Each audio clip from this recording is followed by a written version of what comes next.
Video like जरूर कर लीजिए और ऐसे वीडियो लगातार फ्री में पाने के लिए चैनल को तुरंत सब्सक्राइब कर लीजिए और बेल आइकन को जरूर टैप कर लीजिए ताकि आगे भी सारे वीडियो आपको मिलते रहे। यूट्यूब में फॉलो करते हैं तो प्लीज ये वाला फ्री टेलीग्राम चैनल जरूर ज्वाइन कर लीजिएगा। सारे नोटिफिकेशन सारे अपडेट यहीं पे आते हैं, ध्यान रखिएगा।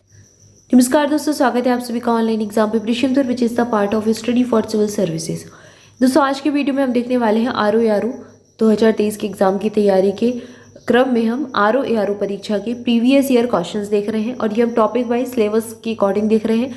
तो हमने भूगोल विषय लास्ट वीडियो में कंप्लीट कर लिया था। आज से हम हिस्ट्री यानी कि इतिहास विषय को प्रारंभ करेंगे। तो इतिहास के सारे प्रश्नों को हम यहाँ पर देखने वाले हैं। चलिए स्टार्ट करते हैं।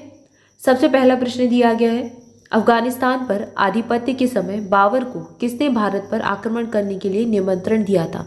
तो भाई बाबर को किसने बुलाया भारत कि आओ आकर आक्रमण कर सकते हो अभी आप? तो यहाँ पर चार नाम दिए गए हैं, उस्ताद अली, मुस्तफ़ा, दौलत खां और हसन खां। तो ये दौलत खां थे जिन्होंने बाबर को आक्रमण करने के लिए आमंत्रित किया था। ऑप्शन सी सही उत्तर है। अगला प्रश्न है, दिल्ली के पुराने किले के भीतर बनी मस्जिद किला एक कोहना का निर्माण किसने किया था? तो दिल्ली का एक पुराना किला है जहाँ पर एक मस्जिद बनी है जिसका नाम है किला एक कोहना। इसका निर्माण किया था शेरशाह सूरी ने। ऑप्शन बी सही उत्तर है। अगला प्रश्न है, यहाँ पर दो सूचियाँ दी गई हैं, इनका मिलान करना है। पुस्तकें दी गई हो और उसके लेखक दिए गए। इंपॉर्टेंट प्रश्न है और ऐसा प्रश्न एग्जाम में बार बार पूछा जाता है।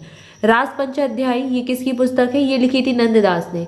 चैतन्य भागवत लिखी थी वृंदावन दास ने। चैतन्य मंगल पुस्तक है जयनंदा की और भक्ति रत्नाकर पुस्तक है नरहरि चक्रवर्ती की।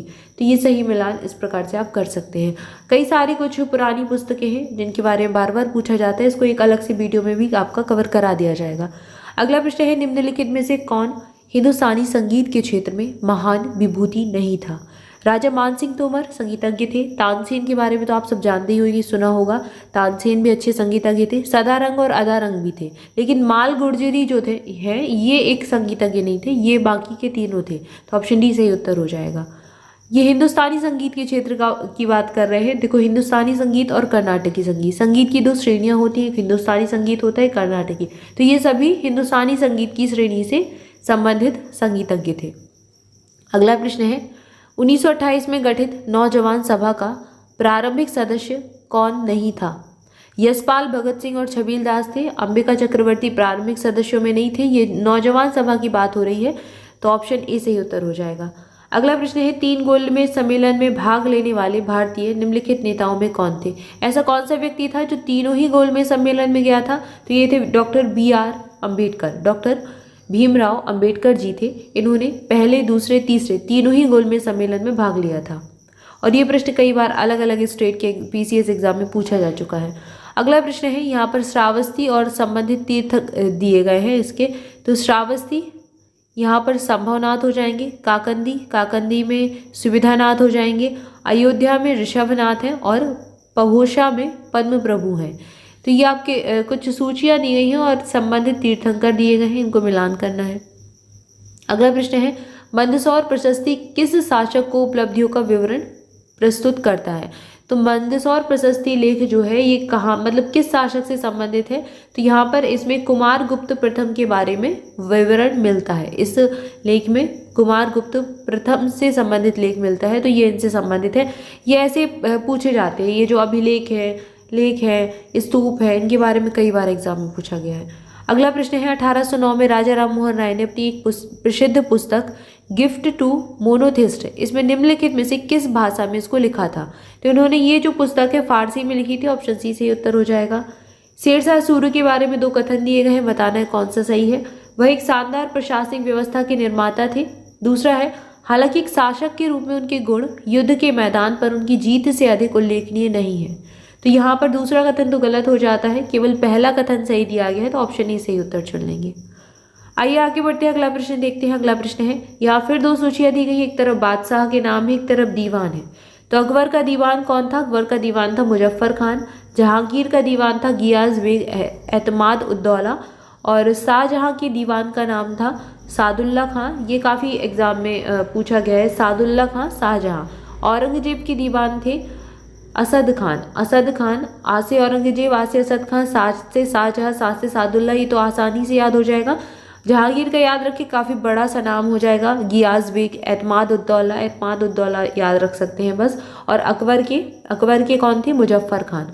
ठीक है। तो इनके दीवानों के नाम भी एग्जाम में पूछे गए हैं, तो ऐसे प्रश्न भी आपको पढ़ने हैं। अगला प्रश्न है, निम्नलिखित में से कौन स्वाधीनता पूर्व भारत का राष्ट्रवादी कवि नहीं था? रंगलाल, नवीन चंद्र सेन और हेमचंद्र बनर्जी ये तो थे राष्ट्रवादी कवि, लेकिन शिव कुमार बटावली राष्ट्रवादी कवि नहीं थे। स्वाधीनता पूर्व भारत की बात हो रही है इस समय। ऑप्शन डी सही उत्तर हो जाएगा। अगला प्रश्न है, नटराज नृत्य के भगवान की मूर्ति के संदर्भ में निम्नलिखित में से कौन सा कथन सही है? यह मूर्ति नृत्य करते हुए 4 हाथों वाले शिव का प्रतिनिधित्व करती है, तो बिल्कुल सही है। अपने दाएं कान में वह एक पुरुष का कुंडल पहने हो और बाएं कान में महिला का, तो ये नटराज के नृत्य के बारे में बात हो रही है मूर्ति की, तो दोनों ही कथन यहाँ पर सही है, तो ऑप्शन सी से उत्तर चुन लेंगे। अब यहाँ आप प्रश्न देख रहे होंगे कुछ, वैसे तो ये हिस्ट्री का है, लेकिन इसमें आर्ट एंड कल्चर के प्रश्न भी आपको मिल रहे हैं। तो आर्ट एंड कल्चर जब आप पढ़ें तो इस प्रकार के प्रश्नों पर ध्यान दें, जैसे आपको पुस्तकें पढ़कर जाना है, और ये जो है ये आर्ट एंड कल्चर के नृत्य वाले चैप्टर में ही मिल जाएगा। तो इस प्रकार के प्रश्नों को भी आपको पढ़ना है, क्योंकि प्रश्न थोड़ा अच्छे पूछे गए, इनका लेवल थोड़ा अच्छा है, एकदम फैक्ट टू फैक्ट नहीं प्रश्न पूछे गए कि सीधे सीधा प्रश्न पूछ लिया, थोड़ा सा अंदर से प्रश्न को पूछा गया, तो इस प्रकार का अध्ययन आपको करना होगा। अगला प्रश्न है, निम्नलिखित में से कौन सा रामसर आर्द्रभूमि स्थल भारत की किसी राज्य में स्थित है? होगेरा आर्द्रभूमि, त्यो मोरोनी झील, बुलर झील, पॉइंट कैलीमरे वन्यजीव और पक्षी अभ्यारण्य, ये वाला सही हो जाएगा। ये हालांकि भूगोल का प्रश्न आ चुका है, पहले भूगोल में हम पढ़ चुके हैं। अगला प्रश्न है, निम्नलिखित में से कौन सा सही सुमेलित नहीं है? एक तरफ विदेशी यात्रियों के नाम है और दूसरी तरफ उनका भारत भ्रमण वर्ष, ये पहला चैप्टर ही हिस्ट्री का कहलाता है। तो इसमें आप देख लीजिए, फाहियान आए थे 399 से 414 के बीच में, सही दिया गया है। हुइनसांग 629 से 645 ईस्वी के बीच आए। इत्सिंग का समय गलत दिया गया है, तो ये सही उत्तर हो जाएगा, क्योंकि गलत वाला ही चुनना है। और अल मसूदी का भी 957 सही दिया गया है। इसके बाद है अगला प्रश्न, 1817 में डेविड हियर द्वारा प्रसिद्ध हिंदू कॉलेज की स्थापना की गई थी। कहाँ पर? इसकी स्थापना कलकत्ता में की गई थी। अब एक प्रकार से प्रश्न ऐसे भी पूछ चुके हैं कि कब की गई थी, तो 1817 में किसने की थी? डेविड हियर ने की थी। तो ये सारी चीजें याद रखनी है। अगला प्रश्न है, स्मारक दिए गए हैं, निर्माता दिए गए हैं। एक तरफ दिया गया अटाला देवी मस्जिद, इसको किसने बनाया था? तो ये बनवाई थी इब्राहिम साख सरकी ने। छोटा सोना मस्जिद का निर्माण करवाया था बली मोहम्मद ने। कदम रसूल का निर्माण करवाया था नुसरत शाह ने। और अदीना मस्जिद जो पांडुआ की है, इसका निर्माण करवाया था सिकंदर शाह ने। तो ये सही मिलान हो जाएगा। अगला प्रश्न है, यहाँ पर आपको राजाओं के नाम दिए गए हैं, बताना है कि कौन से राजाओं को जनता द्वारा प्रत्यक्ष रूप से चुना गया था। हर्षवर्धन, गोपाल, यशोवर्मन, नंदीवर्मन, पल्लव मल। तो किनको चुना गया था? 2 और 4 यहाँ पर सही है। तो गोपाल और नंदीवर्मन, पल्लव मल, ये दोनों राजा ऐसे थे जिनको जनता ने चुना था प्रत्यक्ष रूप से, सीधे जनता के प्रतिनिधि बनकर ये आए, जनता ने सीधे तौर पर उनको चुना। ऑप्शन सी सही उत्तर हो जाएगा। अगला प्रश्न है, निम्नलिखित में से दिल्ली सल्तनत के किस सुल्तान को के शासनकाल में शाही महलों में हिंदू देवी देवताओं की पूजा होती थी? तो ये जो ऑप्शन दिए गए हैं इनमें से सही उत्तर हो जाएगा नासिरुद्दीन, खुसरो शाह। इनका नाम पूछा गया 1-2 बार एग्जाम में, 1-2 और एग्जाम है जिसमें ये पूछ चुके हैं ये वाला प्रश्न। अगला प्रश्न है, निम्नलिखित में से किस सुल्तान ने साम्राज्य की सीमाओं की सुरक्षा के लिए एक विशेष सेना नियुक्त की थी? तो ये थे अलाउद्दीन खिलजी। ऑप्शन डी सही उत्तर हो जाएगा। अगला प्रश्न है, निम्नलिखित घटनाओं पर विचार कीजिए और उनको कालक्रम के अनुसार व्यवस्थित कीजिए। अब कालक्रम में लगाने को प्रश्न पूछा जाता है, तो ये आप तभी कर पाएंगे जब आपको सबका वर्ष याद हो। तो इनके जैसे कोई भी युद्ध है, कोई भी विशेष घटनाक्रम है इतिहास का, तो उसका वर्ष भी आपको याद कर लेना है। जैसे यहाँ पर सही उत्तर हो जाएगा ऑप्शन डी 3-1-4-2।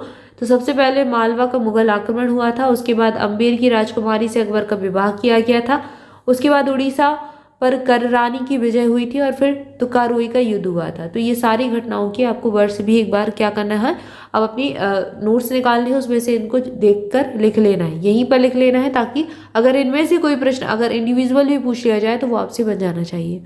क्लियर है? तो प्रीवियस ईयर क्वेश्चंस सॉल्व करने का हमारा उद्देश्य यही है कि आपको पता चले एग्जाम में कैसे प्रश्न आते हैं, आयोग कैसे प्रश्न पूछता है और आपको तैयारी कैसी करनी है, और वैसे ही आप प्रिपरेशन करें और कट ऑफ क्लियर कर लें। Thank you for watching this video. आज की वीडियो में इतना ही, मिलेंगे नेक्स्ट वीडियो में। तब तक के लिए आपसे भी चैनल के साथ जुड़े रहें। वीडियो को लाइक जरूर कर दें, चैनल को सब्सक्राइब नहीं किया तो सब्सक्राइब भी कर लें और बेल आइकन जरूर प्रेस कर दें ताकि सारे नोटिफिकेशन आप तक पहुँचते रहे। मोर अपडेट के लिए आप टेलीग्राम ग्रुप ज्वाइन कर सकते हैं, लिंक आपको डिस्क्रिप्शन मिल जाएगी। इसके अलावा अगर आप स्टडी फॉर सिविल सर्विसेज के किसी भी पेड ग्रुप से जुड़ना चाहते हैं तो डिस्क्रिप्शन को फॉलो कर सकते हैं, कॉन्टैक्ट नंबर दिए गए उन पर कॉल करके इन्फॉर्मेशन ले सकते हैं। और study for civil services application launch हो चुका है तो आप इसको भी इंस्टॉल कर लें। काफ़ी सारे इनिशिएटिव्स इस पर लाए जा चुके हैं और भी आपके जैसे एग्जाम आएंगे उनके अकॉर्डिंग इनिशिएटिव लाए जाएंगे, तो अभी से इंस्टॉल कर लें। और आप यहाँ पर करंट अफेयर की वीडियो भी पढ़ सकते हैं, टेस्ट सीरीज़ वगैरह भी लगा सकते हैं, तो सारी सुविधाएं यहाँ पर आपको दे दी गई हैं। Thank you so much.